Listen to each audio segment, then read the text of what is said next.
La única respuesta correcta frente a una teoría es otra teoría mejor. Si el Estado se pone a intervenir, de ahí solo sale el dogmatismo y cosas feas.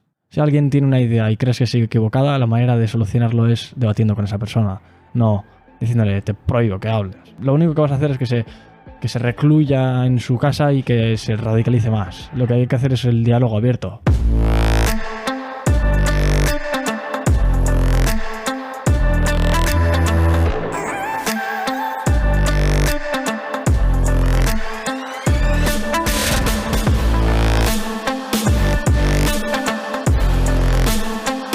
En el día de hoy vamos a debatir sobre los medios de comunicación, la libertad de expresión y los potenciales beneficios y perjuicios que la libertad de expresión y los medios de comunicación generan a la sociedad. Muchas gracias por invitarme a este podcast porque creo que tu programa representa algo de lo que vamos a hablar hoy, que es la libertad de expresión plena, que es la única forma legítima de ejercer este derecho. ¿Qué es para ti la libertad de expresión? La libertad de expresión yo la definiría como la capacidad de decir algo que incomoda a aquellos que tengan poder. ¿Y crees que tiene que tener límites? Sí que tiene que tener algún límite, pero en contadísimas ocasiones. El más obvio que se me ocurre en este momento es el de la apología de la violencia. Si yo ahora mismo digo que le corten la cabeza a ese hombre, pues entendería que se prohíba eso, porque si alguna herramienta se tiene, si es creíble. Si no es creíble y es un chaval que está diciendo gilipolleces, pues entiendo que hay que persuadirle de que no diga eso, no ir en contra de él con la fuerza del Estado. No tendría que estar prohibido. Pero si es alguien que tiene la capacidad de articular una ofensa, creo que eso debería estar prohibido, que haga ningún tipo de comentario así, porque sus palabras tienen peso. Si son palabras que no tienen peso, como las de un niño de 12 años que dice que le insulta a otro y le dice te voy a matar, eso es tan implausible que creo que habría que articular más una defensa en plan oratoria frente a él que una física.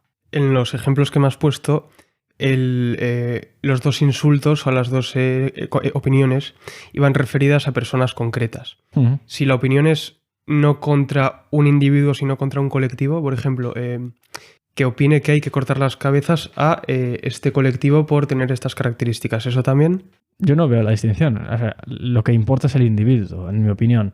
Y si son muchos individuos, pues está muy mal lo que estás diciendo, no solamente mal, que también está muy mal lo del individuo, pero ya me entiendes, que si es a muchos y si es sistemático, ya no estás únicamente teniendo una respuesta instintiva de odio hacia una persona, que quizás lo hayas podido desarrollar por algún motivo, sino que ya has meditado algo, entonces es algo más sangre fría el hecho de estar odiando a un colectivo entero que simplemente a una persona, porque el panadero de tu barrio le puedes odiar, pero si odias a todos los panaderos, hostias, igual eso es algo más meditado, creo yo. ¿Y cuáles crees que tendrían que ser las consecuencias legales contra o para frenar o para poner este límite a la libertad de expresión?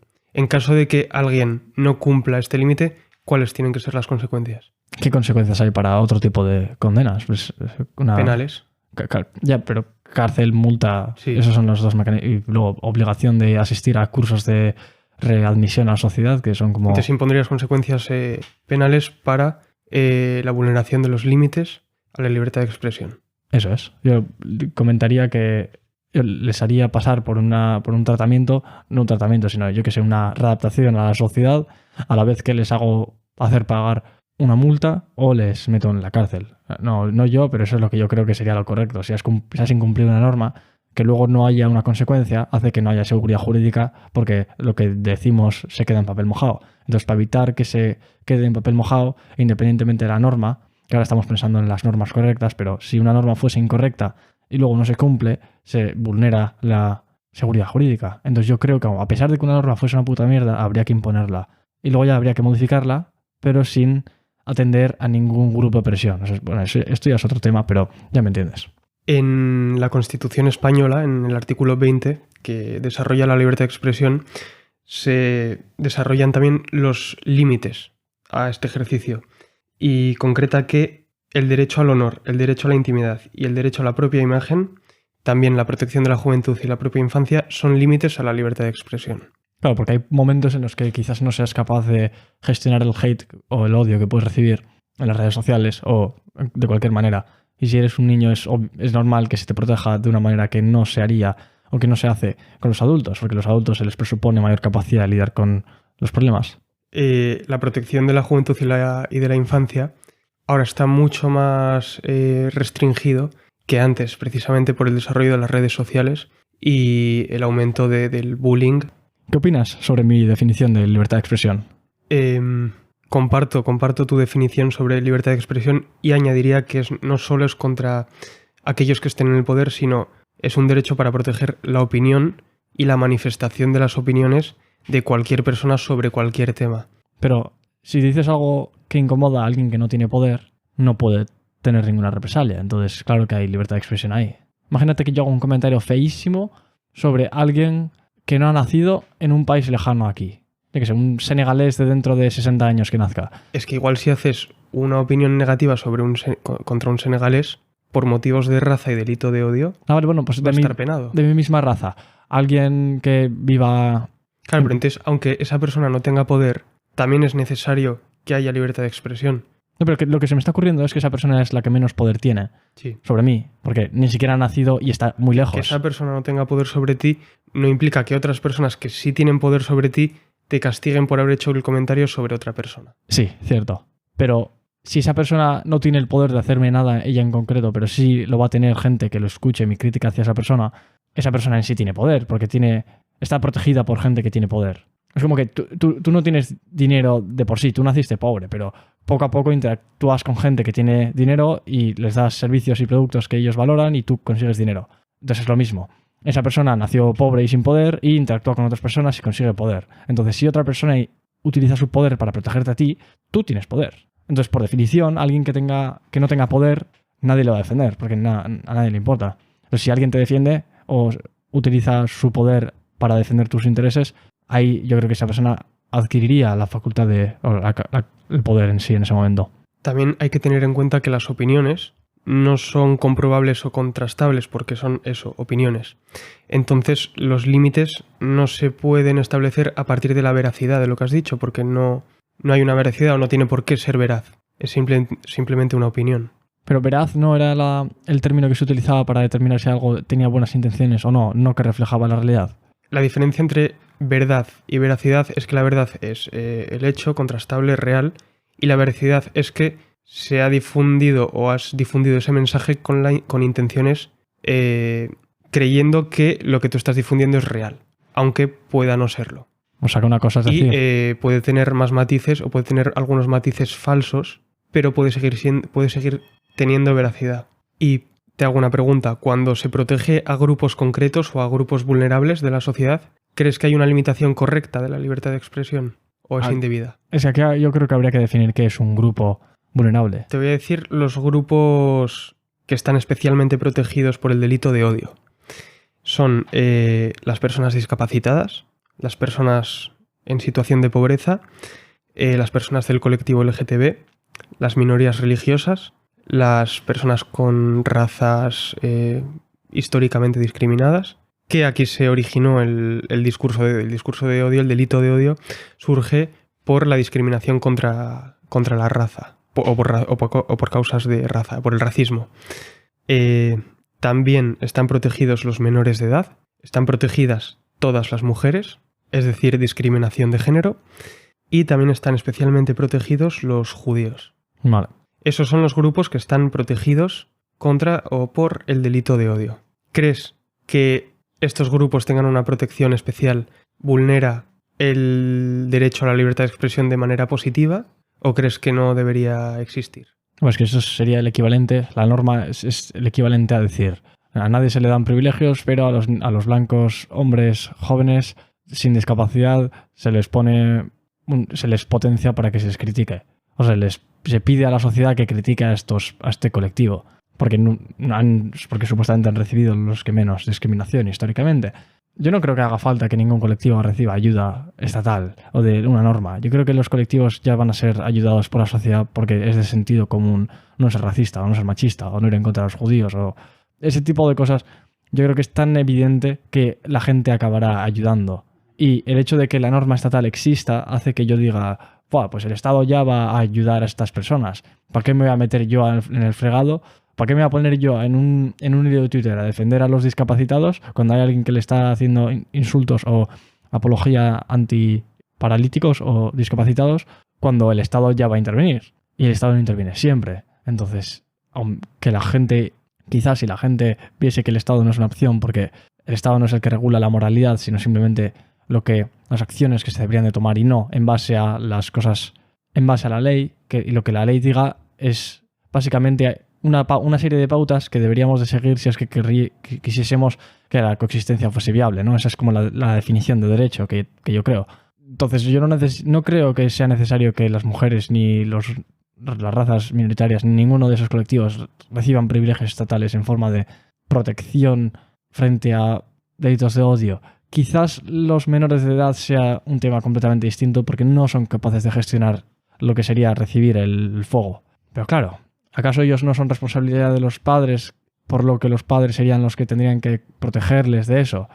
Sí, yo creo que sí. Entonces ahí tampoco estaría justificado que el Estado hiciese nada, ¿no? Entonces, ¿crees que la simple existencia de esta protección ya está estableciendo legalmente a estos grupos como inferiores? Sí, yo creo que sí. Entonces, Es como que no eres capaz de protegerte a ti mismo, tengo que hacerlo yo. Y encima, no solamente que lo haga yo. Sí, no solamente innecesario, sino improductivo. Si quieres minimizar la discriminación hacia las mujeres, yo creo que el Estado no es el que tiene que intervenir. O sea, sí que puede intervenir y hacer cosas y claro que se mejoraría en algún aspecto, porque es como el ejemplo que pusieron, el ejemplo del tabaco, de la prohibición del tabaco en los bares en interior. Se hizo colectivamente y coactivamente desde el Estado. ¿Por qué? Porque si no, voluntariamente nadie lo hubiese hecho. Entonces quizás alguna especie de tragedia de los comunes que el Estado solvente está ocurriendo aquí con las mujeres, en que nadie quiere individualmente no discriminar a las mujeres, pero que si todo el mundo estuviesen forzados a hacerlo, todo el mundo lo haría con gusto. Pues no lo sé. En la medida en la que eso pase, justifico la medida, pero en general yo creo que las mujeres son capaces de defenderse a sí mismas, y si en algún caso alguna no, pues siempre hay gente alrededor que cuida de las demás personas. Entonces no creo que eso sea necesario. Y si no hay nadie alrededor que proteja, ¿qué te hace pensar que el Estado sí lo va a estar? Mi opinión es también similar. Creo que estos grupos son suficientemente capaces como para defenderse por sí mismos de los ataques de otras personas, y no creo que el Estado tenga que intervenir concretamente o específicamente para proteger a estos grupos. En el caso de los discapacitados... En el caso de los discapacitados, los menores de edad, sí, porque no tienen la capacidad de defenderse por sí mismos por cuestiones de desarrollo intelectual. Sí. Y volviendo a la libertad de expresión, juntándolo a este tema, se cerró en el País Vasco un periódico, Egin, por hacer apología del terrorismo. Antes hemos dicho que el límite a la libertad de expresión estaba en hacer apología directa de la violencia. Y en este caso, que se estaba haciendo apología de un grupo violento o de un grupo que cometía violencia, es una búsqueda indirecta de la violencia. ¿Crees que hizo bien el Estado en cerrar ese periódico? No conozco la historia, pero yo lo que sí que sé es que el mundo no es ni blanco ni negro, es un gris. Y la ley solo entiende de blancos o negros. Es difícil que una ley entienda de un gris, de que pues, no puedes matar a medias a una persona. Le puedes perjudicar, entonces hay normas que recogen eso. Pero ¿y si has aumentado las posibilidades de que alguien sea herido en un 20%? ¿Cómo se tiene que tasar eso? Es que es muy jodido. ¿Cuánto apología hacía eso, ese periódico que no conocía? Ese periódico tenía dentro de su redacción pegatinas en las paredes de ETA. Pero que las pegatinas que tengan las paredes... Bueno, a ver, si tú tienes en tu casa una pegatina o una bandera franquista, eres bastante sospechoso de ser franquista. Entonces, si tienes una pegatina de ETA... Sí, a ver si entiendo tu punto, pero... Es que yo creo que se les debería de permitir hacer toda la apología que quieran de ETA y del grupo que quieran. Si no están haciendo un acto directo que genere la violencia, yo ahí no me metería. Claro, yo lo que opino es que por el simple hecho de ser un etarra o tener el periódico la misma ideología que ETA, no se tendría por qué cerrar ni censurar. Pero en el momento en el que publicaban en sus páginas o señalaban a guardias civiles, a políticos, a concejales, y tras ese señalamiento se asesinaba a esa misma persona, ahí estás incurriendo en un delito de terrorismo. Ahí está. Yo creo que ahí estaría la distinción. Puedes tener ideas equivocadas y eso no es un delito. Puedes pensar en que una teoría económica es la correcta, aunque no lo sea, y expresarlo libremente, pero lo que no puedes hacer es hacer apología de violencia y que tu promesa sea creíble. Si es creíble que se vaya a cometer violencia contra alguien debido a tus palabras no son legales. Pero si simplemente tienes una teoría, yo creo que tu teoría, la única respuesta correcta frente a una teoría es otra teoría mejor. Si el Estado se pone a intervenir, de ahí solo sale el dogmatismo y cosas feas. Si alguien tiene una idea y crees que sigue equivocada, la manera de solucionarlo es debatiendo con esa persona, no diciéndole te prohíbo que hables. Lo único que vas a hacer es que se recluya en su casa y que se radicalice más. Lo que hay que hacer es el diálogo abierto.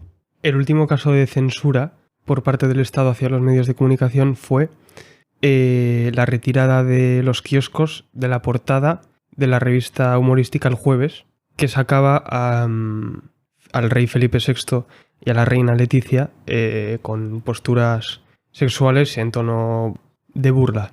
¿Crees que esta portada o que esta edición del Jueves tendría que haber permanecido en el mercado? Yo creo que sí.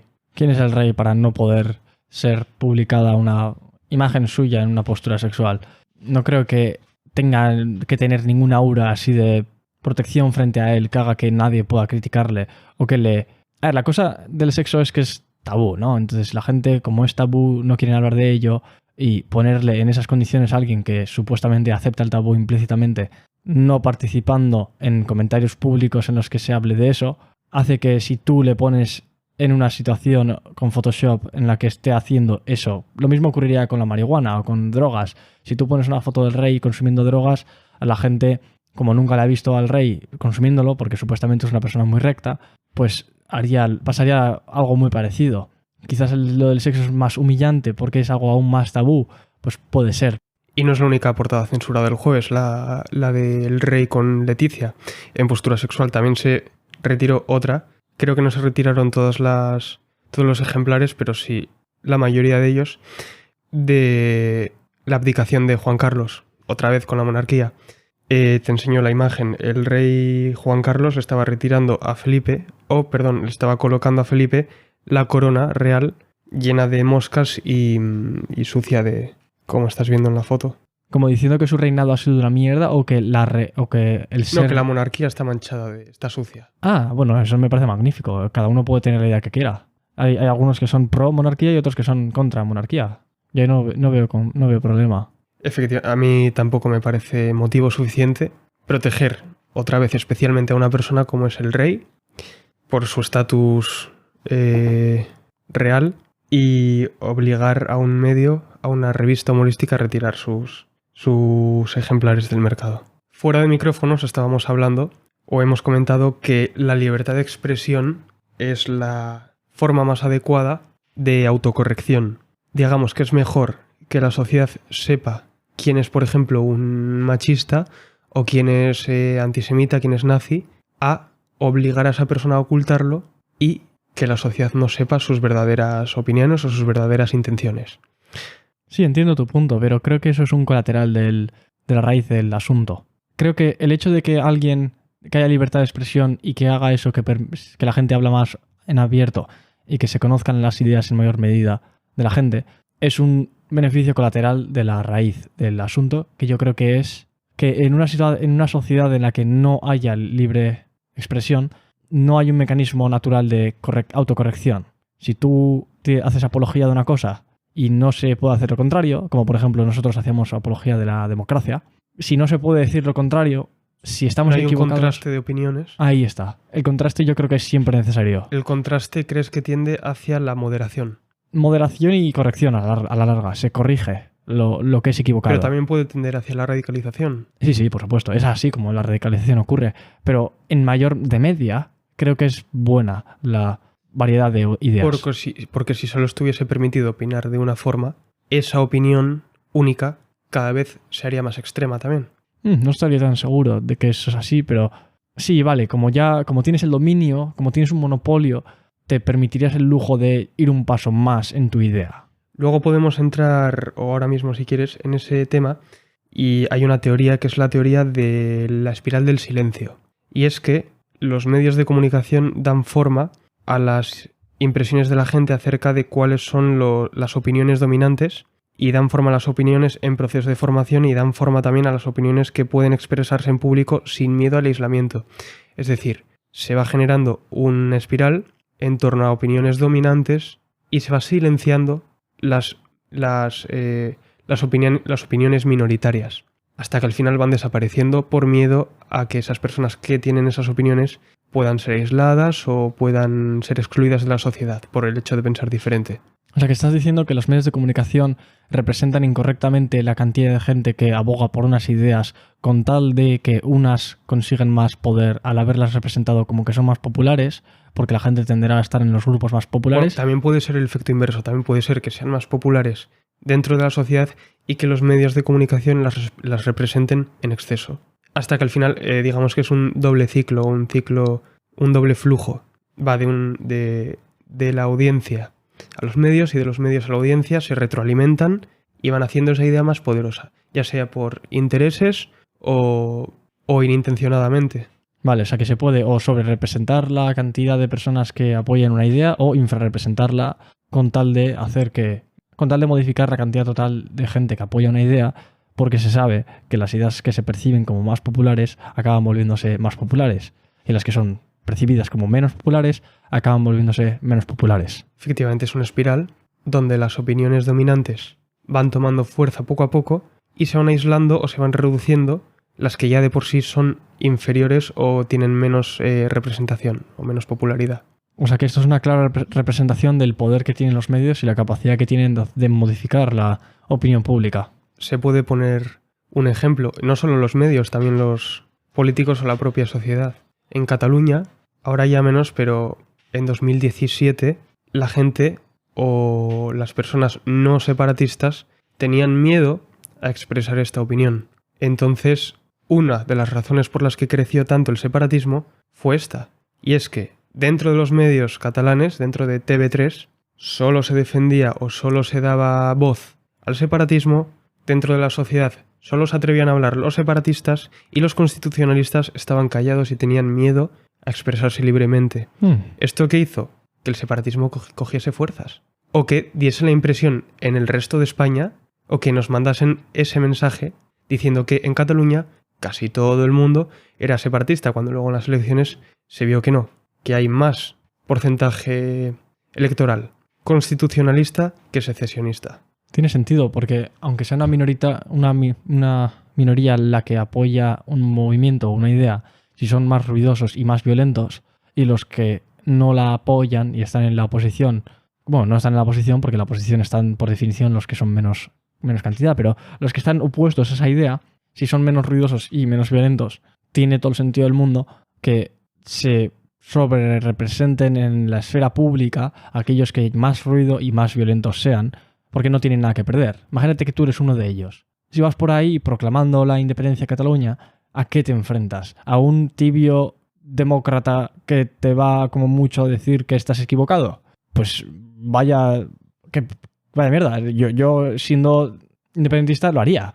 Pero si fuese demócrata estaría todo jodido porque no voy a ir por ahí haciendo cosas violentas y encima si me encuentro con un separatista es más probable que él actúe de manera violenta en contra mía.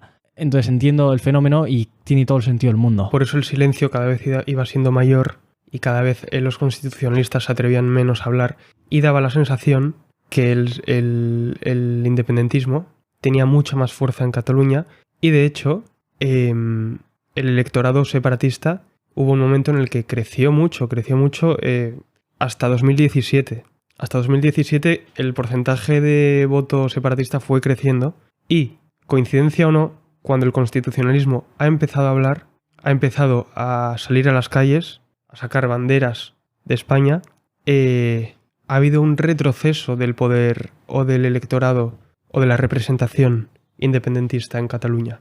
Es que por desgracia aquí en España la bandera está asociada a tantas cosas que la bandera ya no sirve para mandar un solo mensaje. Pero bueno, en este caso estamos entendiendo la bandera como símbolo de unidad dentro del Estado, vale. Como símbolo de representación nacional. Pero no representa, yo creo, el mensaje que la gente quería mandar, que es el de seguridad jurídica. España o Francia o Italia, el país en sí es irrelevante. Lo que importa es la seguridad jurídica. Claro, pero en este caso el país no es irrelevante porque el tema es el separatismo. Vale. Entonces la bandera de España representaba la unidad que querían romper los secesionistas en el Parlamento. Claro, una vez entiendes que la mayoría es silenciosa porque no le interesa. la mayoría es menos altruista individualmente que la minoría esa radical. Porque todos los radicales son súper altruistas con su propio movimiento. Todos están dispuestos a sacrificarse personalmente con tal de mejorar al colectivo, haciendo un acto violento que al final lo que va a hacer es que las posibilidades de que tú te vayas lesionado a tu casa aumenten y que vayas a la cárcel o que tengas penas aumenten. Pero a pesar de eso, los independentistas catalanes estaban muy dispuestos a hacer ese tipo de acciones, mientras que los constitucionales, a pesar de ser más, no. ¿A qué se debe? Que son mucho más moderados. Pues ahí ocurre una tragedia de los comunes, porque si fuese el moderamiento equivalente en los dos lados, tanto en el lado de los radicales como en el de los constitucionalistas, si los dos fuesen igual de radicales, pues no sé, igual habría habido una guerra civil. Pero lo que sí que estoy seguro es que no habría silencio de un lado. Claro que no. Y ese silencio ya se rompió. Ese silencio se rompió y empezaron a hablar, a demostrar que también tenían mucha representación en Cataluña, hasta el punto que un partido constitucionalista, o al menos constitucionalista en su base, ganó las elecciones en Cataluña, el Partido Socialista. Algo que no había pasado en muchos años, aunque finalmente acabó gobernando otra vez Esquerra Republicana, el independentismo, ganó las elecciones, ganaron los socialistas. Ok, pero aquí la lucha de trasfondo es la libertad de expresión por un lado y... Claro, y es que precisamente creo que uno de los factores que permitieron la victoria del Partido Socialista en Cataluña fue esa pérdida de miedo de la sociedad civil catalana, esa pérdida de temor a expresar libremente sus opiniones, sin miedo a las consecuencias, sin miedo a ser aislados dentro de Cataluña. O sea que en el momento en el que se tiene una percepción de que no vas a perder mucho por el hecho de expresar tus ideas, las ideas se expresan. Pero No, y aunque fuesen a perder mucho, no tuvieron miedo a expresarse libremente, a ejercer su derecho a la libertad de expresión que durante tantos años habían sentido coartado. Pero tiene que haber un punto en el que todo transicione. El 1 de octubre de 2017. No sé la fecha exacta, pero a lo que me refiero es que el punto en el que la gente percibe que el coste es suficientemente bajo y que suficiente gente apoya tu misma idea.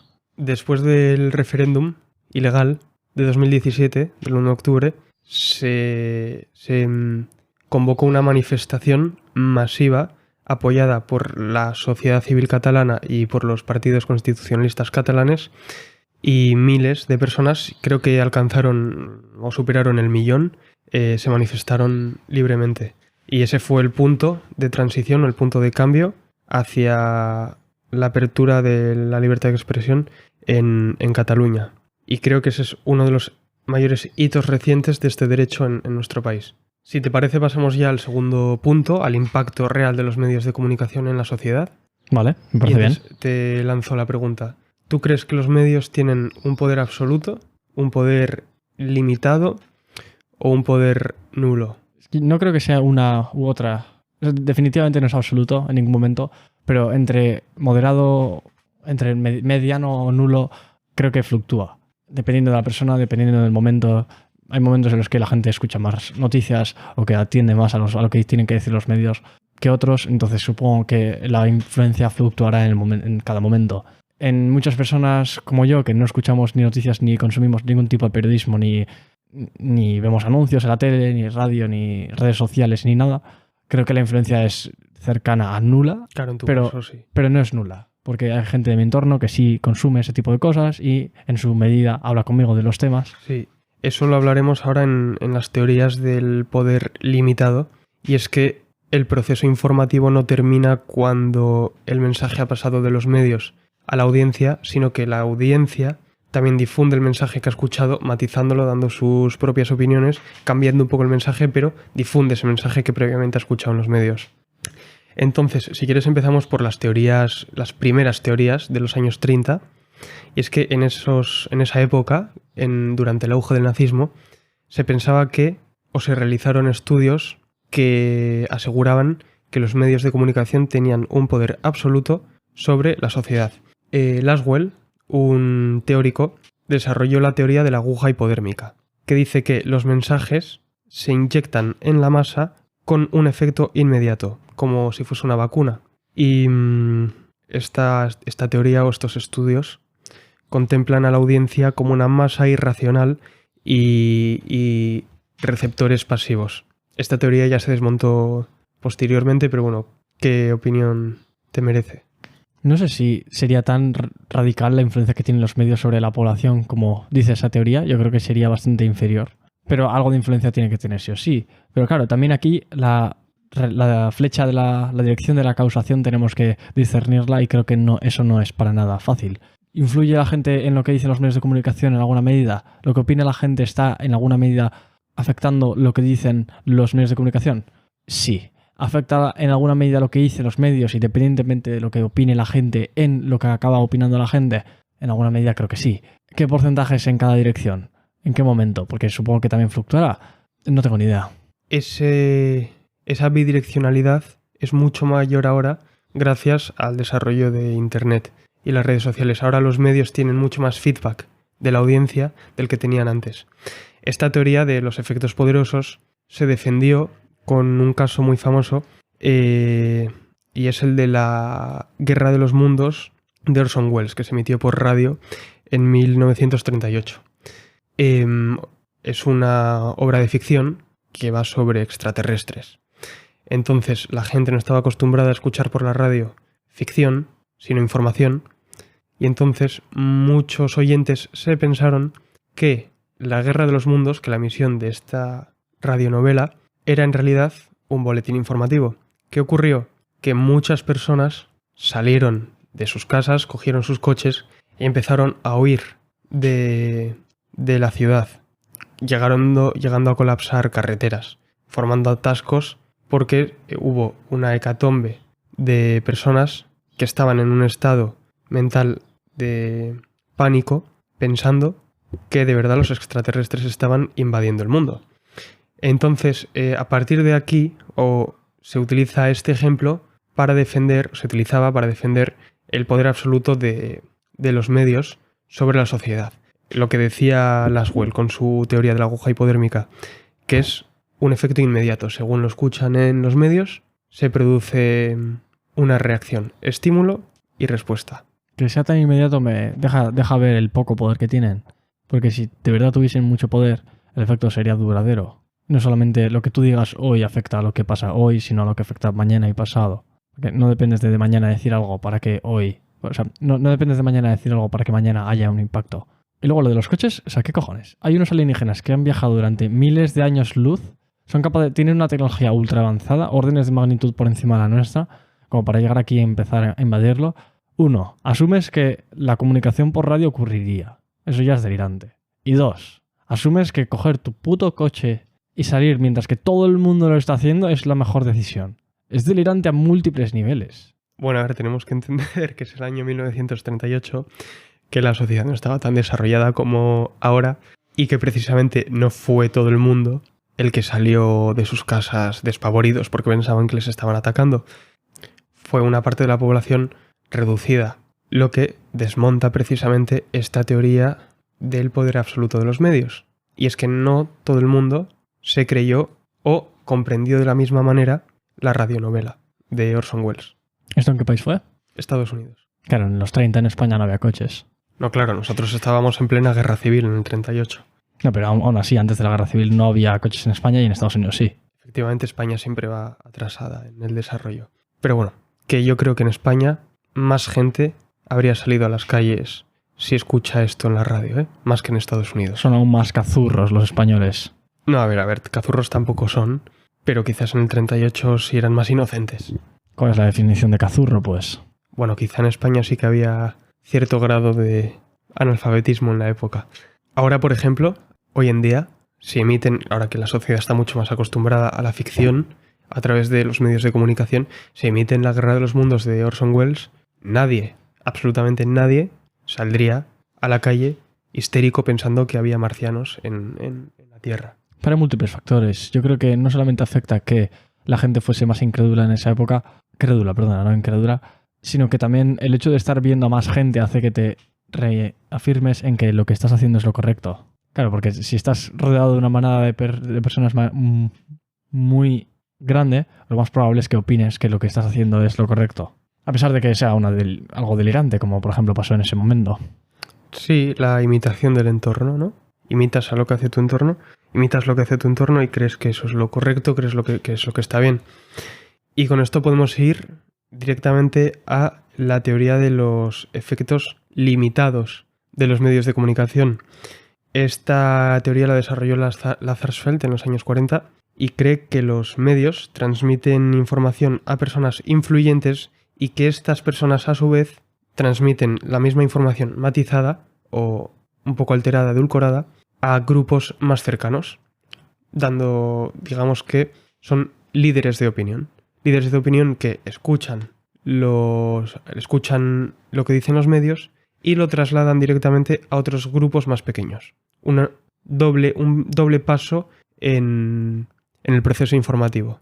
O sea que esta teoría lo que diría es que que la influencia que tiene es indirecta y pequeña. Sí, digamos que los medios sí ejercen, según esta teoría, una influencia sobre la sociedad, pero que hay otras influencias que pueden incluso ser más poderosas que los propios medios.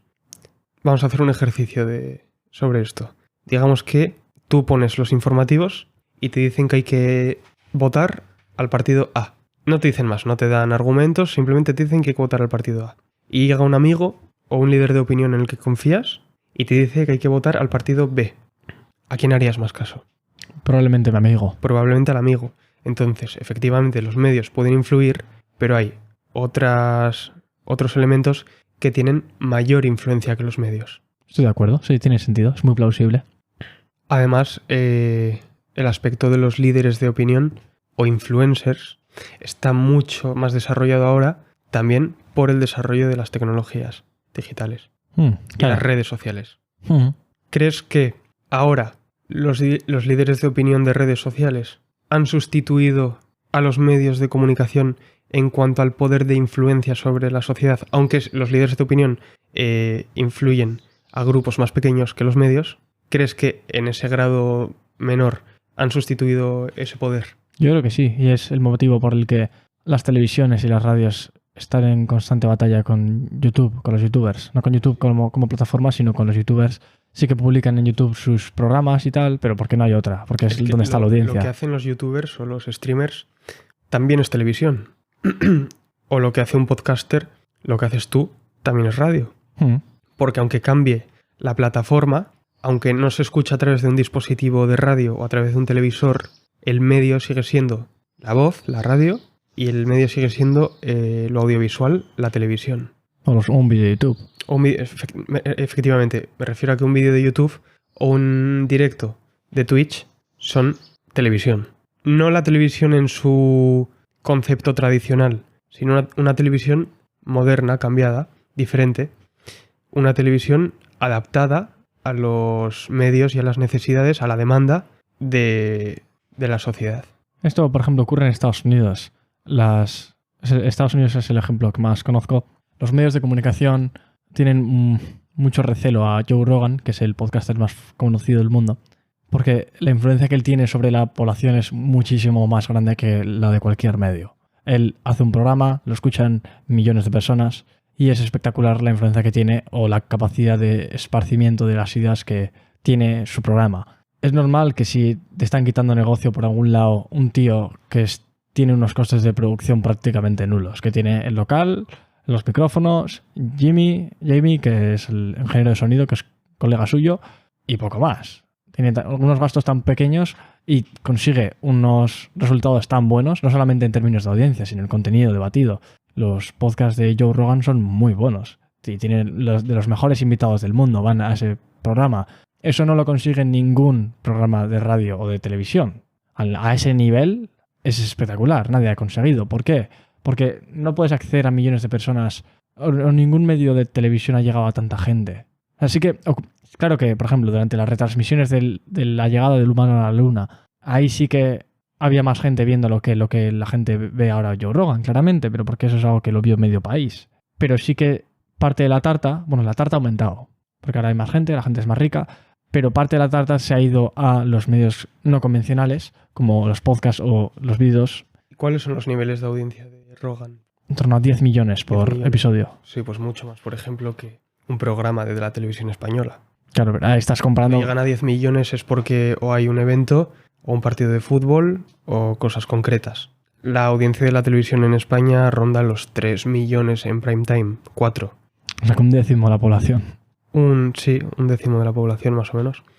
Antes tenían mucha más, claro. Están bajando los niveles de audiencia y por eso también los medios tradicionales están intentando adaptarse y casi copiar a las nuevas formas de comunicación, a las nuevas formas de entretenimiento. Si nos vamos ya más al sector del entretenimiento, que un poquito Twitch es eso, o las plataformas de streaming, Antena 3 o A3 Media ya sacó hace tiempo su plataforma de pago de series y películas, A3 Player Premium, que es una imitación de la nueva forma de consumición de ficción, Netflix.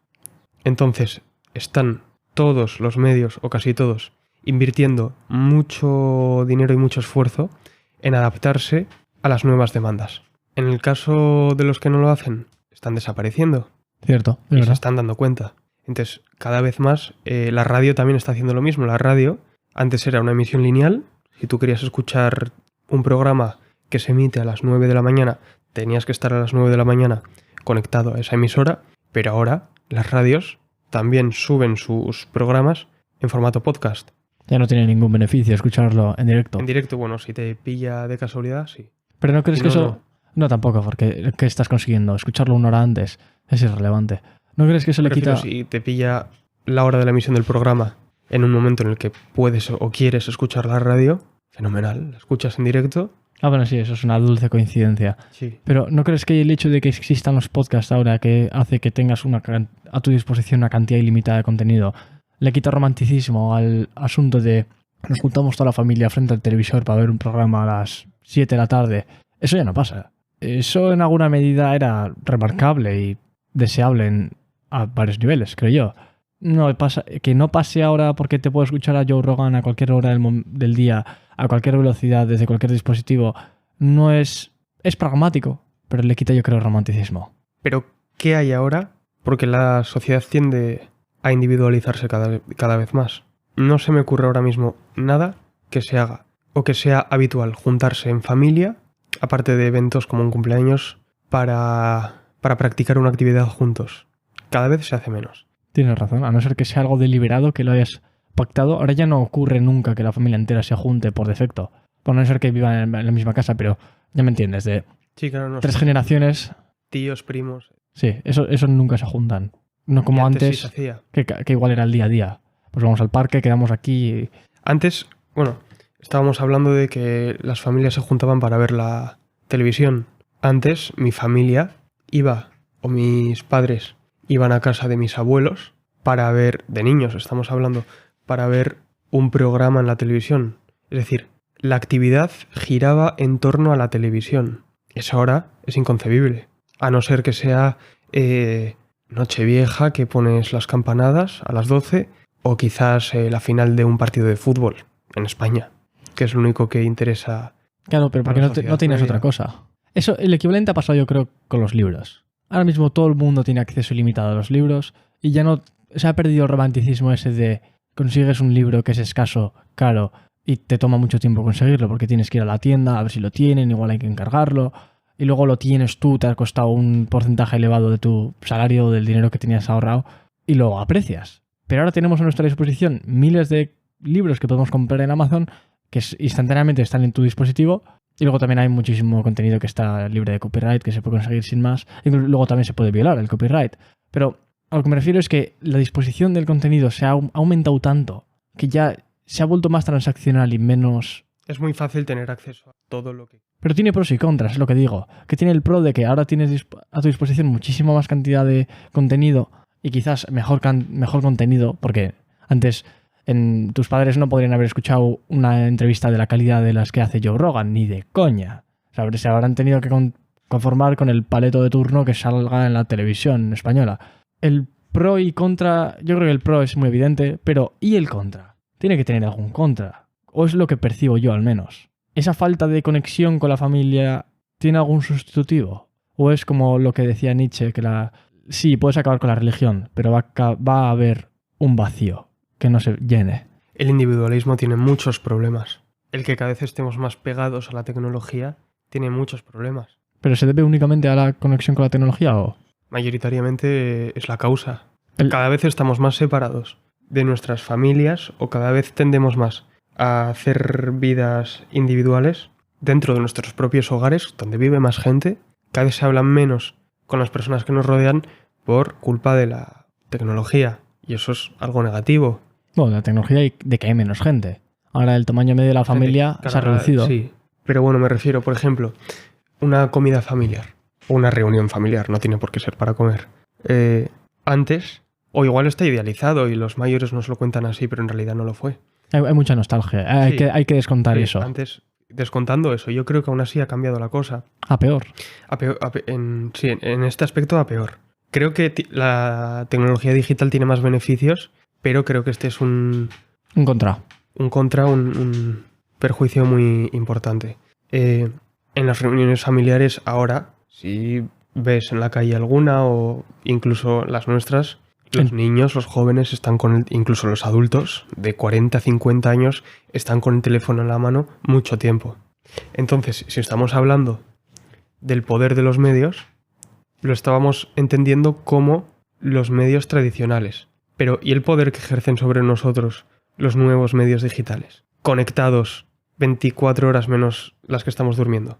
Claro, porque el por defecto es tener las redes sociales, tener el móvil, tener las cosas, y en el momento en que te sales de ese estándar es como que nadie se lo plantea. Nadie tiene un consumo deliberado de contenido, o en mucha menor medida que lo que podría ser. Entonces la gente no se plantea, hey, ¿tengo red social o no? ¿Acaso esto va a añadir valor en términos netos a mi vida? La gente eso no se lo plantea tanto como deberían, entonces acaba pasando lo que estabas mencionando. Y entonces de aquí pasamos a la tercera teoría sobre los efectos de los medios, y es que hemos pasado a la teoría de los poderosos efectos indirectos. ¿A qué nos referimos con esto? A que los medios pueden tener unos efectos poderosos a través de la exposición continua y la repetición. Es decir, una acumulación de los efectos causada por la adicción a los medios o a la tecnología. Si antes hemos dicho que en los años 30-40 se creía, o las teorías decían, que apunte informativo que ves o apunte de opinión que escuchabas en la radio o veías en la televisión, automáticamente te lo ibas a creer. Luego hemos dicho que las teorías de los 40-50 ya eran más escépticos con el poder de los medios y que había otras cosas que influían mucho más. Ahora tenemos esta teoría que dice que, si bien porque veas un día un programa de televisión o escuches una emisora no va a tener un efecto inmediato y absoluto sobre ti, la exposición continua, la adicción, el cultivo de ideas en tu cabeza, sí va a afectar de forma poderosa sobre tus opiniones. Aquí ocurre el equivalente a que ocurre con el tabaco, creo yo. Consigues tu dosis de satisfacción consumiendo tu sustancia, que en este caso son las redes sociales, y en el momento en el que dejas de consumirlo durante un tiempo se genera el mono, entonces la gente quiere volver a conseguir ese chute. Chequeas tu móvil, miras el feed de Twitter o de Instagram o de Facebook o de cualquier red social, especialmente TikTok, que es el veneno actual de la sociedad, el que en mayor medida representa la decadencia. Pero bueno, esto es para un tema de dentro de un podcast que hablaré con otro invitado, pero bueno, es irrelevante. La adicción que se tiene hacia los medios de comunicación no convencionales como las redes sociales, los actuales, han reducido en una enorme medida, creo yo, la longitud o el tamaño de la atención que la gente tiene. Ya no somos tan capaces, no nosotros personalmente, pero en general la gente ya no es tan capaz de mantener la atención a algo en concreto durante tanto tiempo como quizás antes. Comentarios similares se escucharon con los periódicos, cuando la gente decía que ahora la gente en el transporte público ya no eran personas porque estaban focalizadas únicamente en su periódico. Entonces, ese tipo de comentarios alarmistas de que esto es el fin del mundo, soy muy escéptico con ellos. Probablemente no vaya a pasar nada grave, pero sí que hay que ser consciente de que tiene algunos perjuicios y que si se evitan, pues estaríamos mejor y tendríamos un consumo mucho más deliberado sobre las cosas que tenemos. Seleccionaríamos con decisión y no por defecto lo que consumimos. Si lo que consumes viene por defecto, probablemente vaya a ser lo que maximice no tus intereses, sino los de otra persona. Tienes que ser muy deliberado con lo que consumes. ¿Por qué estás consumiendo eso? ¿Qué beneficia a largo plazo? Fijo, hay muchas cosas que tienen beneficio a corto plazo, cualquier chorrada. Ahora me puedo poner a ver Bob Esponja y me entretenga, probablemente. Pero sé que eso no es bueno para mí en el largo plazo, porque ahí va a acabar el progreso intelectual que yo tenga. No va a seguir progresando por el hecho de ver Bob Esponja. Pocas lecciones profundas puedo sacar de ahí, pero no con un podcast de Jordan Peterson, por ejemplo. Entonces estás diciendo que no la adicción, pero sí la constante absorción de información o conocimiento a través de medios es positivo. Si es deliberado. Si es por defecto, si no. Es deliberado. Si no llega la adicción. Es que lo que definir adicción es muy jodido. ¿Estoy yo adicto a los podcasts? Pues probablemente sí. ¿Y crees que la adicción puede ser positiva? No sé, porque adicción tiene un componente de no poder decir que no, y yo creo que ser libre, la libertad de decir que sí o que no en cada momento es lo correcto. Entonces, en la medida en la que estoy adicto, no soy libre, y eso es malo. Pero el yo de dentro de 5 años arrepentirá las centenares de horas que he pasado escuchando podcasts. Probablemente no. Según la teoría de la dependencia, y ahora me vas a decir cuáles tienes tú, hay una triple dependencia hacia los medios. Está por un lado la dependencia cognitiva, que son aquellos hechos que no hemos experimentado de forma personal de primera mano, sino que lo hacemos a través de los medios. Es decir, tú tienes una percepción limitada y a través de los medios de comunicación adquieres conocimiento. Cuando hablo de medios de comunicación, también hablo a través de los podcasts o de los libros. Adquieres conocimiento acerca de aquello que va más allá de tu percepción de primera mano. Entonces esta es la dependencia cognitiva. En segundo lugar está la dependencia en el comportamiento y orientación, donde aprendes cuáles son los comportamientos socialmente aceptados o más positivos. Casi sería educarte a través de los medios. Y en tercer lugar está la dependencia afectiva y en la actividad de ocio, que creo que es la que tiene más gente en España. La dependencia en la actividad de ocio hacia los medios. Se entretienen o utilizan la televisión como un medio o como una actividad de ocio. Y de ahí que vean las noticias por entretenimiento y no por utilidad. Las noticias sí que quizás es más una dependencia cognitiva, pero me refiero a otros programas, como puede ser concursos del estilo de Pasapalabra o sensacionalistas del estilo de Sálvame. No, Sálvame en mayor medida que Pasapalabra. No, claro. Pero sí, entiendo. Aunque Pasapalabra tiene un efecto más positivo sobre la gente que lo consume que Sálvame, en los dos casos la dependencia es la misma y es el entretenimiento. Alguien no ve Sálvame para educarse o ve Sálvame porque quiere tener un conocimiento de la actualidad. Porque, bueno, aunque es actualidad de lo que hablan, es una actualidad rosa sensacionalista sobre personajes concretos del show business español. Sí, es verdad. Entonces, si alguien te dice que ve Sálvame porque le interesan los temas o porque quiere cultivarse sobre la actualidad mediática española, no es verdad. Lo ve porque tiene una adicción o tiene una... Hablamos de las personas que lo ven diariamente, ¿eh? O porque tiene una necesidad de entretenimiento a través de la televisión. Y no sería mucho más fácil una necesidad seguir... de entretenerse con Sálvame. Y para entretenerse no sería mucho más sencillo simplemente seguir el canal de YouTube del Lex Fridman o de... Bueno, pero es que, claro, entramos ya... Claro que no tiene ni puta idea de inglés. Claro. El consumidor medio de Sálvame no sabe inglés. No, pero bueno, también se podría poner los documentales de la 2. Sí, es verdad. Pero no. Ha generado una dependencia hacia la prensa rosa. Y entonces, ¿tú crees que tienes las tres dependencias hacia libros, podcasts? Intelectual, entretenimiento y... Digamos, la cognitiva, que no es tanto intelectual, sino el conocer lo que va más allá de tu propia percepción. Vale. La de comportamiento. Afectiva. La del comportamiento sí, que sería más bien... que se podría interpretar como afectiva y es conocer las formas de relación o de comportarse en la sociedad, de adquirir o de aprender cuáles son las buenas formas, cuáles son las malas actitudes, qué está bien, qué está mal, o incluso saber cómo tienes que opinar, porque para seguir la opinión mayoritaria, que es algo de lo que ya hemos hablado antes cuando hablábamos de el aislamiento, y por último la dependencia afectiva y en la actividad de ocio. Yo creo que son las tres. Que a ver... Aprendo pautas de comportamiento, aprendo cosas y me entretiene. Si no estuviese entretenido estaría sufriendo en el momento, ¿no? Esa es la definición de entretenimiento. No creo que pueda separar las tres. Le puedes poner tres nombres a cosas que ocurren simultáneamente, pero creo que no las puedes separar. Pero siempre hay una que prevalece. Pues digamos el conocimiento, porque es lo que más me interesa. Pero es que también me entretiene. La dependencia cognitiva. La que menos... Que esa tenemos todos, porque es inevitable o es imposible conocer el mundo a través de nuestros propios ojos únicamente. Y a través de ningunos ojos. Pero necesitamos, para aprender lo que va o para conocer lo que va más allá de nuestra percepción de primer grado, lo que va más allá de lo que podemos ver, lo conocemos a través de los medios. Pero no hay medio que te vaya a comunicar la realidad absoluta. Claro, y ahí vamos a la teoría del cultivo. Espera, antes de eso. Antes has dicho que los que consumen Sálvame no están interesados en estar al tanto de la actualidad mediática española. ¿Por qué estar al tanto de la actualidad mediática española sería algo relevante o positivo?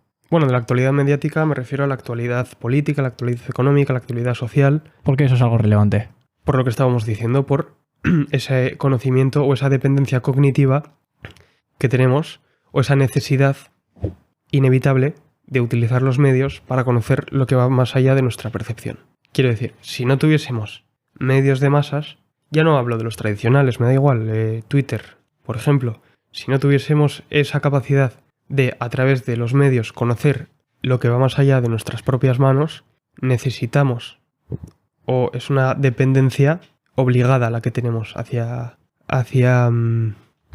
los medios.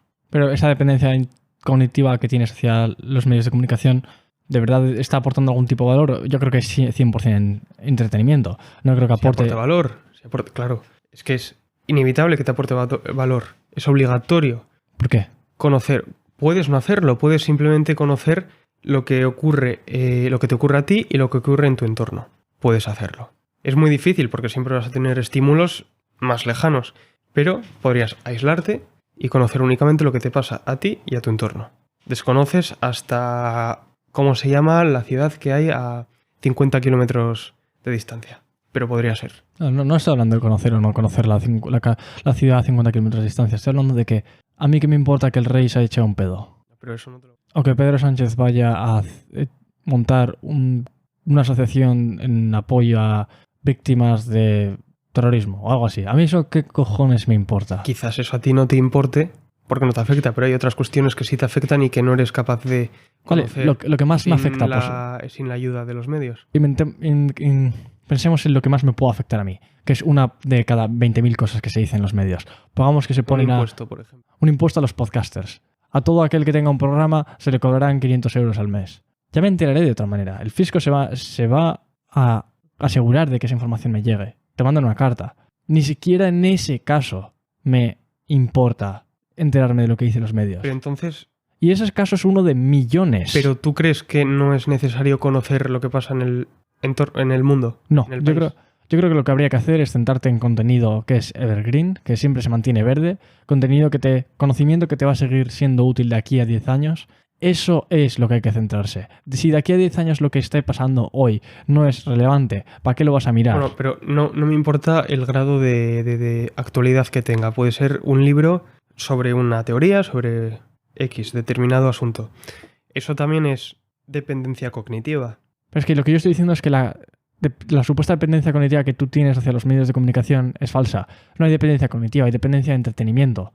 Es entretenimiento lo que te están dando. No te están mejorando a nivel cognitivo. Lo que te mejora a nivel cognitivo es leer un libro que vaya a seguir siendo útil de aquí a 5 años. Si tú no te pones a mirar noticias que ocurrieron hace 5 años de manera sistemática, porque las de hace 5 años son especialmente interesantes porque fue muy buen año, un gran reserva, es porque es puramente basura. ¿Por qué el 99% de las visitas que tienen los periódicos online ocurren en el día de la publicación de los artículos? O sea, el artículo recibe el 99% de las visitas el día en el que ha sido publicado. ¿A qué se debe? ¿A qué es basura? ¿A qué es basura? Nadie mira lo que se publicó hace 10 años. Una noticia en concreto ultra popular sí, pero de media. No reciben ninguna visita. ¿A qué se debe? ¿A qué es contenido útil o a qué no es contenido útil? Entonces, ¿cómo crees tú que se debe aportar a la sociedad el valor informativo actual? ¿Cómo crees que tendría que la sociedad adquirir ese conocimiento sobre lo que está pasando en este preciso momento? ¿O crees que es irrelevante? Está en mayor medida es irrelevante, en grandísima medida. El 99,9999% es completamente irrelevante. Y luego el 0,0001% pues quizás sea relevante. Yo que sé, que Francia le ha declarado la guerra a España y va a ser invadida. Eso sí que me gustaría ser conocedor, a ver qué cojones hago. Pero hasta que eso pase, todo me la pela. y me voy a quedar leyendo yo Behave de Robert Sapolsky, de la biología del humano en su mejor y en peor momento. Eso es lo que a mí me interesa. Hasta que Francia no invada España, me la pela. Pero a ti te entretiene leer eso. Me encanta. Sí. Entonces, como bien me has dicho a mí, aparte de la dependencia cognitiva, que también es real, porque también adquiero conocimiento. Otra cosa es que a ti te parezca conocimiento irrelevante. Pero ¿acaso no lo es? ¿O qué cojones? No creo que lo sea. Pero es mucho más irrelevante que el libro que estoy leyendo. Ah, absolutamente. ¿Y eso Pero no te hace pensar? Más irrelevante puede ser... ¿A ti te parece irrelevante la ficción? No hay ficción que es buena, pero... Pero no la consumirías, no la consumes. Pero la ficción de romance creo que es lo más inútil que existe. Claro, porque ¿hasta qué grado puedes ir en la hacia inutilidad. la consumición de Contenido inútil. contenido inútil? Hombre, tú piensas que la persona más cazurra en la que podamos pensar, yo que soy un granjero de una que por desgracia no haya tenido acceso a ningún tipo de tecnología y que solo haya conocido como a 10 personas en su vida, esa persona tendrá unos conocimientos súper bajos, será analfabeto. Y esa persona no es que no haya sido expuesto a estímulos en su vida. Sus ojos han estado funcionando 80 años. ¿A qué se debe lo poco remarcable que es el conocimiento o las que solo capacidades? ha conocido lo que pasa delante de sus... No es eso, porque delante de mis ojos ocurre, aparece el libro de Robert Sapolsky. No es lo que ocurre delante de tus ojos, sino... No, pero delante de tus... El libro... No se ha escrito delante de mis ojos. El libro está reflejando lo que otros ojos o lo que otros oídos han visto y escuchado. Sí. Entonces, aunque el libro esté ocurriendo delante de tus ojos, no estás siendo tu propia percepción, estás siendo la percepción de otra persona. Pero si tienes una hora disponible en tu día para dedicarla a consumir contenido, esa hora estará mejor invertida en contenido que esté más curado como un libro que le haya tomado a este hombre, Robert Sapolsky, 20 años de investigación, que el telediario que lo ha escrito un inútil casi analfabeto en 2 segundos, sobre un copia-pega de otra televisión que también ha hecho la misma noticia, porque todo el mundo publica las mismas noticias. ¿Qué mérito está en eso? ¿Qué mérito hay ahí? Ninguno. Lo podría hacer yo también. Tú puedes copiar, pegar, modificar ligeramente el mensaje y es básicamente... sería considerado como una buena comunicación del mensaje. Pero eso con un libro de Robert Sapolsky lo dudo muchísimo que lo puedas hacer. Y si refleja el libro 20 años de investigación, creo que cada palabra que estés leyendo te va a estar aportando mucho más valor como persona que algo que ha escrito un tío. Quizás con la caricaturización que he hecho antes de los medios de comunicación he estado algo errado. No creo que sea tan absurdamente poblada por incompetentes, pero sí que creo que se copian entre ellos muchísimo. Y eso en gran medida señaliza, es clara evidencia de la decadencia del sistema, de cómo la gente lo utiliza para pasar el rato y gratificación instantánea, sentir la gratificación instantánea de consumir las noticias y luego a los 5 segundos se te ha olvidado todo porque te la pela. Yo espero que a mí los contenidos de como, por ejemplo, uno de los temas de los que hablaba en este libro es que la testosterona no aumenta la agresividad, solo aumenta a la gente que es más proclive a ser agresiva. A la gente que es menos proclive a ser agresiva disminuye la testosterona. Entonces, en términos medios no lo aumenta. Pero bueno, esto es indiferente. ¿Has visto cómo me he quedado con ese dato? ¿Tú con qué dato te has podido quedar de la noticia que sea relevante y que lo puedas decir en una conversación de aquí a dentro de 5 años? Estoy seguro de que este dato, de aquí a 20, 30, 40, 50, 60, 100 años... Un dato que hoy es actualidad, dentro de 10 años va a ser un dato histórico. No. El siglo la XXI... relevancia del dato. Dan Carlin... Espera, porque estabas hablando de los medios simplemente como, oye, algo absurdo que la gente lo utiliza como mera forma de entretenimiento, como si fuese un capítulo de La que se avecina. Sí, algo parecido. Vale. Entonces, ¿no crees que también los medios ejercen un contrapoder al poder establecido?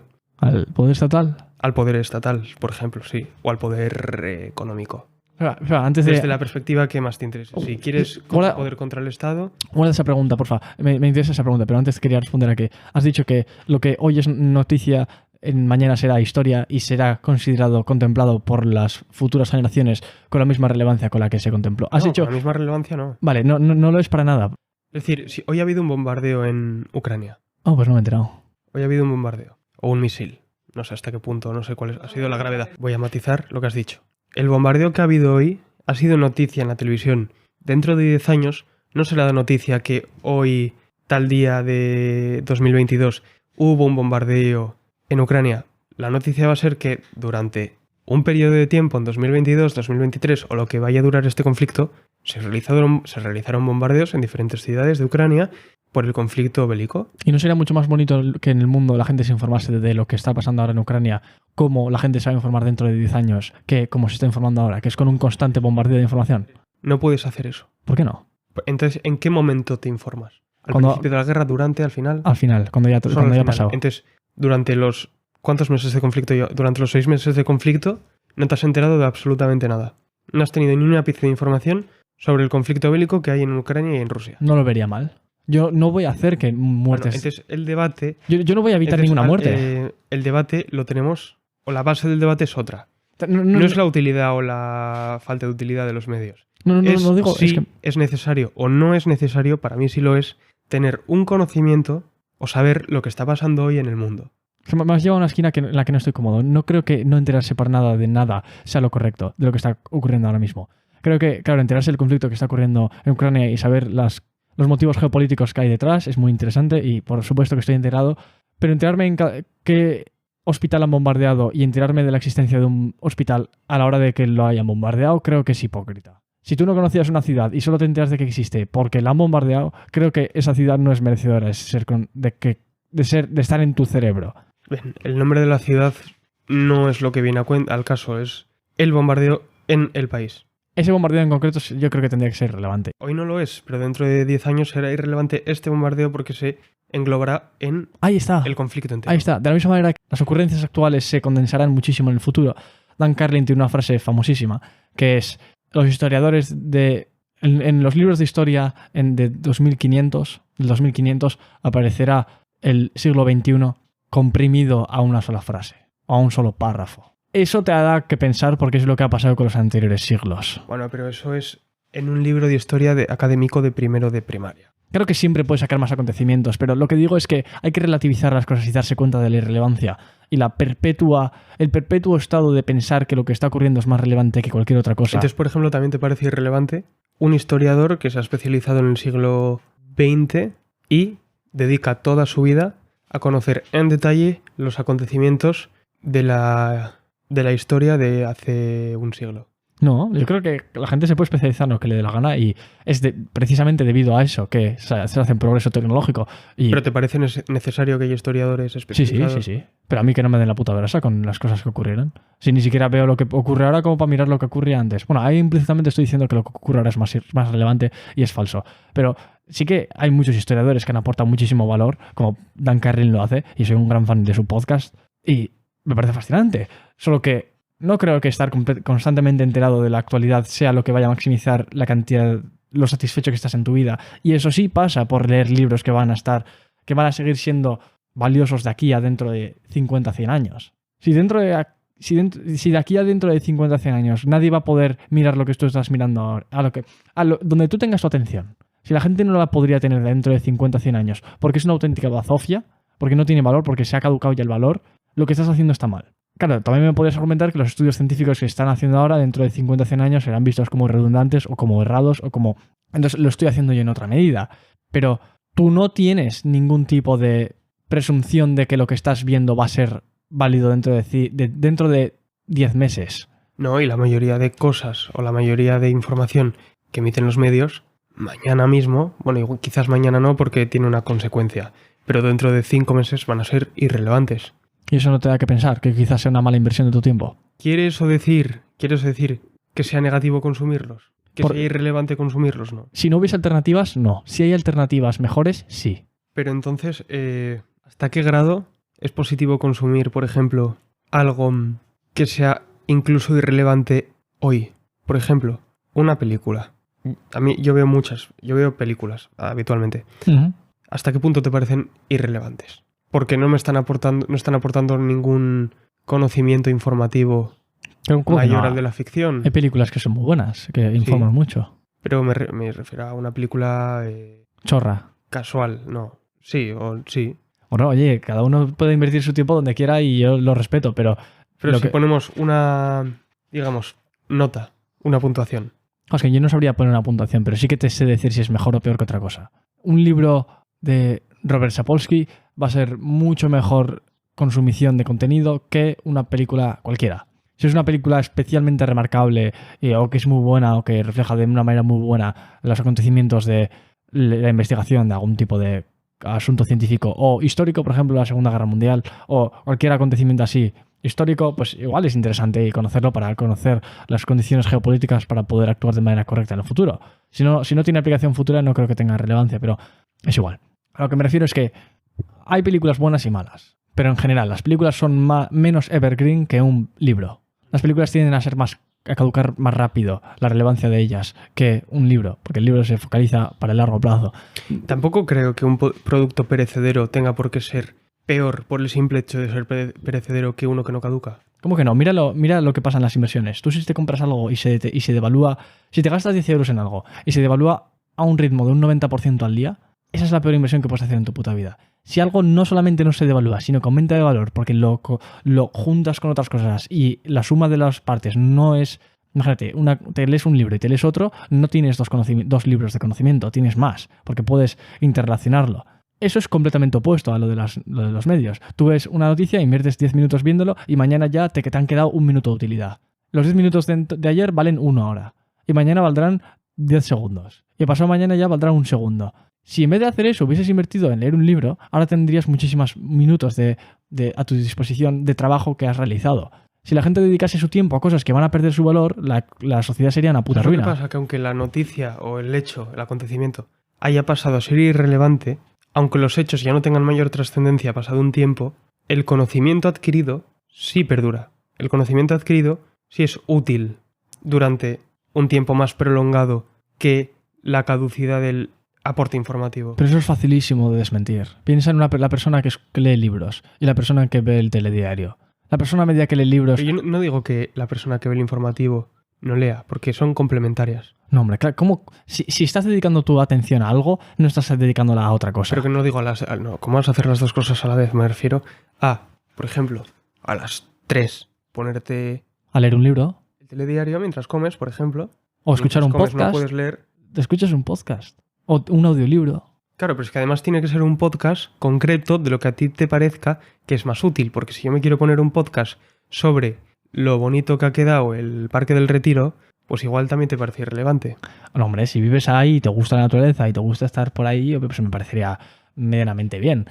No es criticable eso, pero hay que ser consciente de que ese podcast... Igual, o sobre un comentario o un análisis del partido de fútbol de ayer. Pues eso es lo más absurdo y bizarro. Quizás bizarro no sea el término adecuado, pero es como a lo que menos tiempo de mi vida le dedicaría, con diferencia. Bueno, no, obviamente a cometer un genocidio. Un genocidio sería aún menos tiempo. Dices a la consumición de deporte. A la consumición y no a la práctica. Consumo de deporte y no práctica. O sea, el que consume deporte no pero practica. Sí a la práctica. Bueno, claro, si no mueres o te vuelves gordo. Claro, a la práctica de deporte se puede. Y si se puede simultáneamente escuchar un podcast, cojonudo. Como yo hago en el gimnasio. Pero bueno, es un tema distinto. Pero entonces tú no consumes... El consumo que tú haces de contenido multimedia es únicamente aporte constante de conocimiento, sabiduría... Sí, eso es. No sales de ese esquema, ¿no? A veces sí, a veces escucho música o el gilipollas, veo algún vídeo de estúpido, pero es un porcentaje mucho, mucho menor. Te voy a poner al de la media. 4 o 5 ejemplos y los vas a catalogar del 0, del 10 o no del 0 al 10, sino de menor a mayor. Vale. Tenemos una canción. Pero ¿qué quieres que te diga? Ahora va la pregunta. Una canción. Un libro de ficción. Un libro de los que como el que estás leyendo ahora. El informativo de las 3 de hoy. Y una película de ficción. Vale, lo más basura con diferencia es el 2 libros de ficción. Un libro sobre un ensayo cualquiera. No dos libros de ficción, sino un libro de ficción. Un libro de ficción y un libro... Y una película de ficción. Un libro de ficción y una película de ficción. Luego un libro sobre cualquier tema que te interese. Una película y un informativo. Lo más basura con diferencia... Y vamos a meter también un programa, un concurso. Un concurso... La ruleta de la suerte. Pero no, la ruleta no, pasapalabra. Vale. Pasapalabras de lo mejor. Venga, tenemos 6 elementos, 6 contenidos audiovisuales y me los tienes que... 6 contenidos multimedia y me los tienes que ordenar... En ranking. En ranking. Vale, de menor relevancia a mayor relevancia. Es que depende del momento. Hay momentos en los que yo escucho una canción porque estoy hasta los huevos, estoy saturado mentalmente. Pero no tienes que desconectar. Tienes que, adquirir lo que a ti te parezca. Tienes Joder, entonces está clarísimo el ranking. Esos 6 productos. Tengo el ranking clarísimo. Y tienes que elegir. Tengo el ranking clarísimo y te digo números con cada uno si quieres. Número 1, con 0,5 de utilidad sobre 10, el informativo. Número 2, con 2 o 1,5 de utilidad, la película de ficción. Número 3, con algo más de utilidad, es que depende de qué película y de qué libro, es que es muy jodido. Una película de ficción. Narnia. Las crónicas de Narnia. Fumarnia. Crónicas de Narnia. Es una fumada. Vale, pues sí, eso, basurísima. Abajo, en un 2 o en un 1,5. Está por ahí. ¿La has visto? Sí. ¿Te gusta? No. Vale. Una película de ficción que te guste. No conozco. No te gusta. Ninguna. Sí, algunas fijo que sí. Ahora no me sale Venganza, de Neil... ¿Cómo se llama este? El autor, Neil no sé qué. Venganza. La película Venganza. Que fueron varias, no solo una. De Liam Neeson, esa, no Neil. Esas películas a mí me parecieron la puta hostia. Y son de ficción. Que no es que lo odie, pero aquí en el ranking estaría al principio lo más inútil posible. Y si la película o la noticia te hace reflexionar sobre cualquier materia, me da igual. Bien, pero por ejemplo, libro... si te pones a ver Matrix, que te hace reflexionar sobre la realidad. Es un contenido de ficción, es un contenido falso, pero te hace reflexionar sobre aspectos de la realidad. Sí, pero... Igual que cualquier noticia sobre la guerra de Ucrania y Rusia. Te hace reflexionar sobre aspectos de la realidad.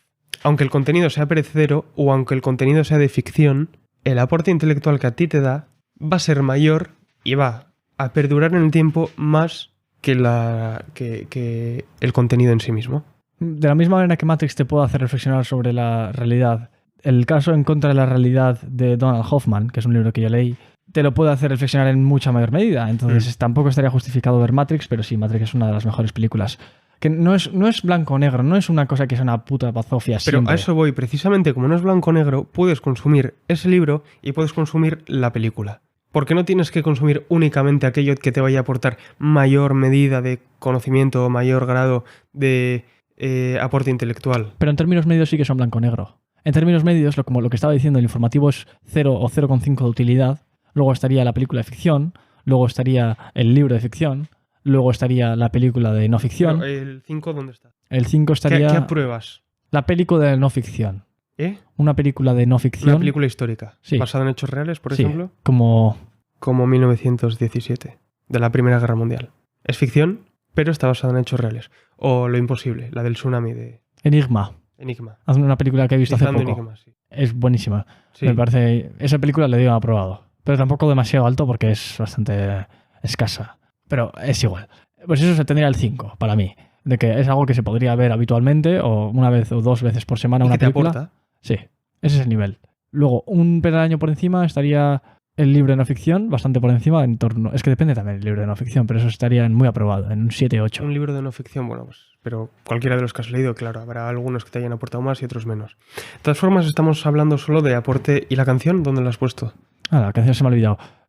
Es que depende del momento también, pero estaría en un 2. Un 2. Solo aprueba algunas películas no de ficción, Sí. no ficción, y el libro. De no ficción. Eso es lo único que a ti te parece correcto consumir. Sí, porque es que no, todas las demás cosas son bastante redundantes. No les veo el punto. Estamos hablando solo de un aporte intelectual, desde esa perspectiva. Y si Pero hablamos... ¿cómo que intelectual sí me entretiene también? No, pero vamos a hablar de otros aportes. Un aporte, por ejemplo, emocional. También me emociono escuchándolo. Si ves o escuchas una canción que te transmite ciertos sentimientos, ya sea porque la vinculas a algo que pasó, porque la estabas escuchando en ese momento, o porque te parece muy bonita y te emociona. Claro, es que aquí ya me estás dando las... Ese aporte, que no es intelectual pero es emocional, es de otro tipo. Es que aquí ya me estás poniendo las circunstancias adecuadas para que eso sea rentable. Entonces, sí, ahí... No, bueno, simplemente estoy diciendo que en vez de un aporte intelectual supone un aporte emocional. Sí, pero por ejemplo, yo qué sé, Viva la vida, que es una canción de Coldplay que me recuerda bastante a mi infancia. Esa canción me mola, como lo que la canción en sí y pues las memorias que me hace recordar. Pero no lo estaría escuchando todo el puto día. Pero yo sí estaría escuchando casi todo el puto día a Lex Friedman. ¿A qué se debe esa distinción?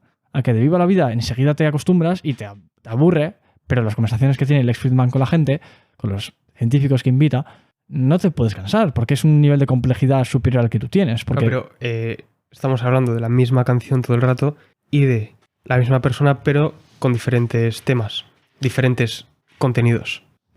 Piénsalo de esta manera. Dale la vuelta al argumento. ¿Y si en vez de verlo de cómo de rentable es esto ahora, lo vemos desde el punto de vista de una persona que haya hecho una cosa versus la otra a largo plazo? ¿Cómo estará la persona que se ha pasado toda la vida escuchando canciones y cómo estará la persona que se ha pasado Pero toda la vida? no me lo lleves tú también a lo blanco-negro.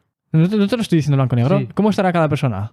Yo creo que la persona que mejor va a estar, ¿Sí? sinceramente, va a ser la que, aparte de leer ese libro, en sus tiempos libres, ha escuchado música, ha visto una peli, se ha puesto las noticias a la hora de comer.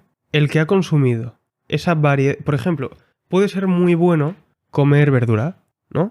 Puede ser muy bueno comer legumbres y puede no ser tan bueno consumir carne o carbohidratos. ¿Qué pasa? Que no va a estar mejor el que al cabo de los años haya consumido solo brócoli. Esa analogía es pésima. El que mejor va a estar es el que ha consumido variado. El que ha comido variado. Esa analogía es pésima. ¿Por qué? Porque no vale para nada. No es una buena representación de lo que supone consumir únicamente podcasts y libros. El que solo ha comido el hipotético brócoli estará súper en forma y súper capaz cognitivamente y te sabrá hablar de cualquier tema. Pero el que ha invertido tiempo a la variedad, o sea, sabrá hablar de menos temas porque ha dedicado menos tiempo a escuchar los podcasts, audiolibros y a leer libros. Estás sacrificando algo, estás empeorando. En la medida en la que inviertes tiempo en el telediario, no inviertes tiempo en hacer las cosas que de verdad aportan valor a tu vida a largo plazo. Y si inviertes recursos en cosas que no te van a aportar valor a largo plazo, en el momento en el que te encuentres con la persona que podrías haber llegado, te darás cuenta de que eso es una puta pesadilla, porque no has llegado al punto al que podrías haber llegado. Pero no creo que todo lo que hagas en tu día a día tiene que estar vinculado con el aporte. Claro que no, a mí me divierte muchísimo leer los libros que leo y escuchar los podcasts que escucho. Pero ¿y si te divierte ver una película? Pues se da la casualidad de que lo hace en menor medida. Imaginémonos, me aburre, porque sé que no tiene el retorno. Imaginémonos que a ti una película te entretiene muchísimo. ¿Te resistirías a verla o la verías? Reflexionaría sobre el retorno a largo plazo de eso y me daría cuenta de que, hostias, igual esta película no es tan rentable. Y el hecho de concebir lo poco rentable que es haría ver eso como una peor alternativa de lo que la veía en un primer momento sin haber hecho esa reflexión. Y si a pesar de hacer esa reflexión sigo considerándola como lo más divertido del mundo, la vería y a posteriori reflexionaría sobre si ha sido lo correcto o no en base a los gustos que tengo. Claro, mis gustos pueden ser incorrectos, me puede gustar fumar, pero eso no justifica el fumar. Entonces no debería de fumar. Estamos de acuerdo en que no es igual de grave un cigarro que una canción. Pero son dos órdenes de magnitudes inferiores. La persona que fume acabará mal y la persona que escuche canciones acabará peor que el que ha pasado ese tiempo escuchando audiolibros. ¿Pero te parece incompatible de verdad el leer un libro de no ficción con ver una serie o una película, escuchar música y consumir algún programa en la televisión? Si el tiempo es limitado, sí. El tiempo es limitado siempre. Pues entonces sí, es incompatible. Es incompatible. Siempre vas a poder dedicar un segundo menos a telediario y un segundo más a libro. Y yo lo haría, y es lo que intento hacer. Entonces digamos que a ti no es que los medios te parezcan negativos, ¿no? Digamos que te parecen que están en un punto neutral porque hay tanto cosas mejores en las que utilizar tu tiempo, como cosas peores con las que malgastar tu tiempo. Sí, siempre te puedes inyectar heroína, consumir cocaína o fumar. Sí, digamos que yo no creo que los medios sean malos o las noticias sean malas para ti. Solo que son muy peores que las alternativas buenas. Es como que no es que te quite valor de tu vida, solo que te hace no mejorar. Y yo no estoy en contra de las alternativas buenas porque también las consumo. Leo libros, escucho podcasts de divulgación. Pero él es mucho menos que yo. Efectivamente. ¿Y eso no te hace reflexionar sobre que quizás podría ser mejor si leyeses más? No me hace reflexionar porque en mi tiempo libre... Haces lo que te salga la polla. Aunque me entretiene mucho escuchar ese podcast que tú me has recomendado, por ejemplo, o si os ha gustado, compartidlo. O leer un libro, aunque sí que leo más ficción, pero bueno, también leo divulgación. Aunque esas dos cosas me entretienen y las hago, si estuviese constantemente recurriendo a ellas o consumiendo solo esas cosas, me aburriría.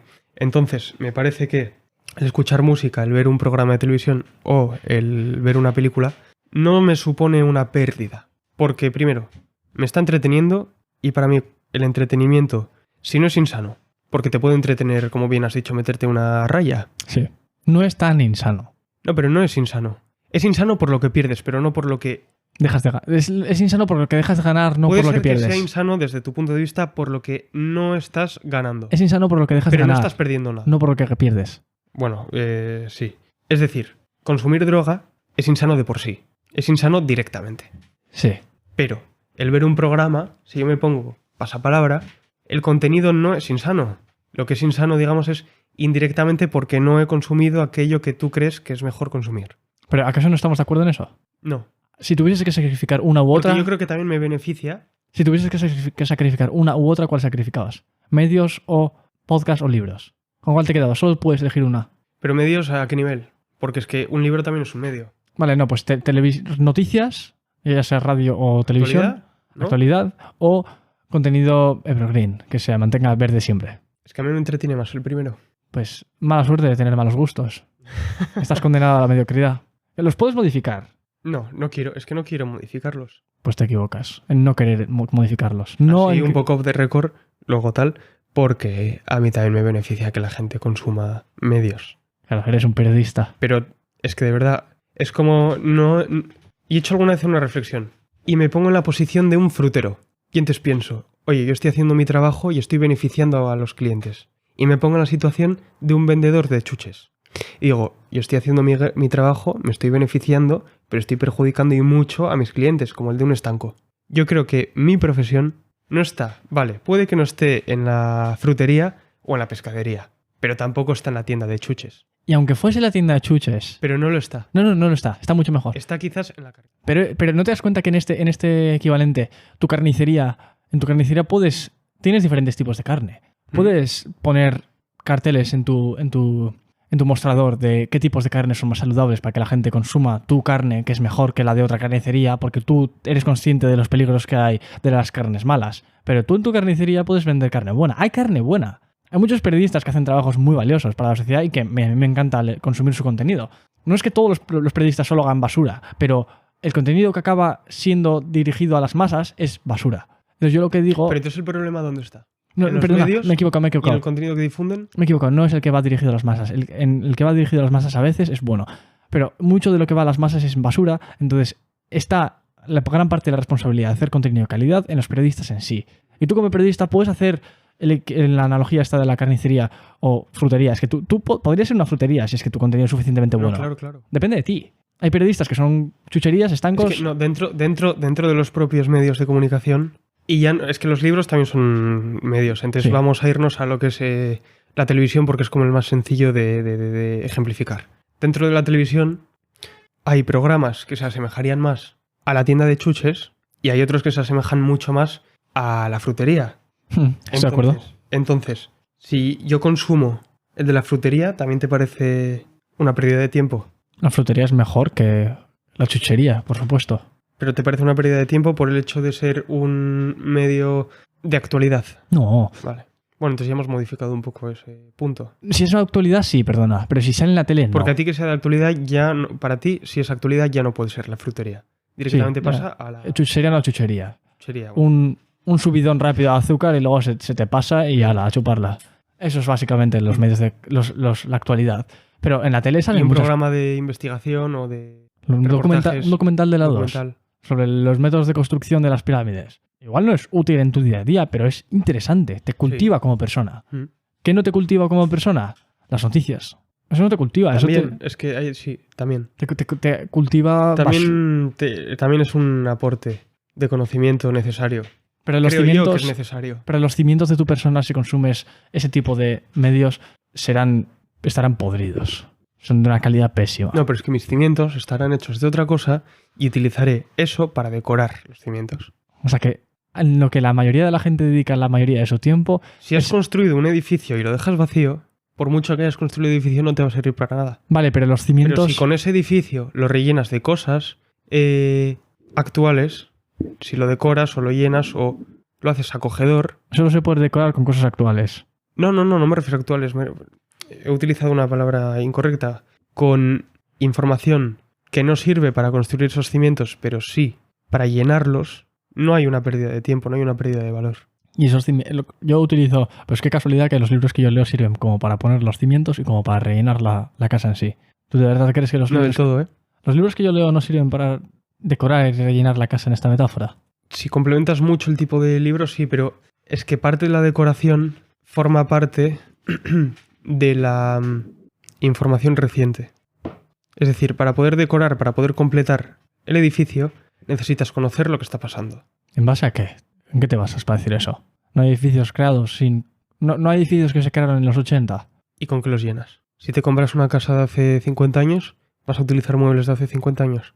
¿Por qué el mueble en esta metáfora... No estoy entendiendo la metáfora. ¿Por qué el mueble es contenido de actualidad? Porque estoy cuestionando la utilidad de ese mueble. Estoy diciendo que ese mueble es auténtica bazofia. Entonces yo utilizaré un mueble que es evergreen, que se va a mantener, que no se vaya a podrir en la siguiente semana. Si tu mueble se pudre en una semana, es una basura de No, con mueble. la metáfora me refiero a que Si tú tienes un edificio vacío, está muy bien, eres propietario de un edificio vacío, pero no lo vas a poder emplear, no lo vas a poder, cambiando un poco la metáfora, aplicar a los hechos actuales porque los desconoces. Entonces, que tengas un edificio no te va a servir si no conoces lo que tiene que haber dentro o a qué cosas o con qué lo puedes vincular. Pero ¿conoces el principio Pareto de que el 80% de los resultados son conseguidos con el 20% de las acciones y el 80% restante de las acciones van a conseguir el otro 20% de los resultados? Pero, por ejemplo, digamos que te interesa mucho... Pero déjame terminar la analogía. Creo que lo mismo ocurre con los medios. Tú inviertes un 1% del tiempo y te has enterado del 90% de lo que tú te has enterado. Yo si invierto el 1% del tiempo que tú inviertes, me entero del 90% de lo que tú te has enterado. Porque el resto del tiempo es entrar en paja y basura.